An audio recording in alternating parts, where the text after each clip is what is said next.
ઘર હોવા છતાં માણસ વૃદ્ધાશ્રમમાં કેમ જાય છે? શું દરેક વખતે દીકરા અને વહુનો જ વાંક હોય છે? ના, ક્યારેક વાંક માણસનો નહીં પણ સમયનો હોય છે. ક્યારેક ઘરના ચાર ખૂણા સલામત હોય પણ ત્યાં સુધી પહોંચવાનો રસ્તો મુશ્કેલ બની જતો હોય. ઓળખાણ આપું તો હું ચીમનભાઈ ઠક્કર, 70 વર્ષનો એક ઘરડો વડલો, વડવાઈની જેમ વળગી રહેલા 2 દીકરાઓ અને એક દીકરી, મૂળિયા જેવી પત્ની જે હજુ એ અડીખમ સાથે છે. કોઈ ફરિયાદ નથી, કોઈ પરિવારની નારાજગી નથી. અરે દાદા, તો તમે આ વૃદ્ધાશ્રમમાં કેમ? અમારું ઘર 4થે માળે અને પગથિયા છે પૂરા 70. હમણાં જ બાયપાસ સર્જરી કરાવી. આ 70 વર્ષના શરીરમાં હવે એ 70 પગથિયા ચડવાની તાકાત નથી રહી.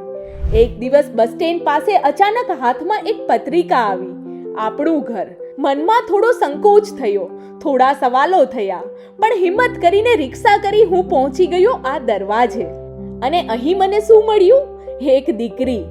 આખી જિંદગી હું મારા બાળકોને ચોકલેટ આપતો રહ્યો. આજે અહીં આ દીકરી મને પ્રેમથી ચોકલેટ ખવડાવે છે અને પૂછે છે કે દાદા તમે દવા લીધી? ત્યારે થાય કે તે દિવસે બસ સ્ટેન્ડ બેસીને લીધેલો નિર્ણય ખોટો તો ના હતો.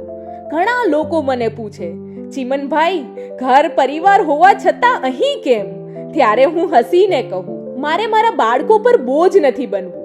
મારે એક એવો પિતા બનીને રહેવું છે જેની સેવામાં કે જેની ચિંતામાં મારા બાળકોએ એમના સપનાને દફનાવવા ના પડે. પ્રેમ તો દૂર રહીને પણ સચવાય, પણ આ ઘરડા શરીરને સાચવવા મને આપણું ઘર મળી ગયું.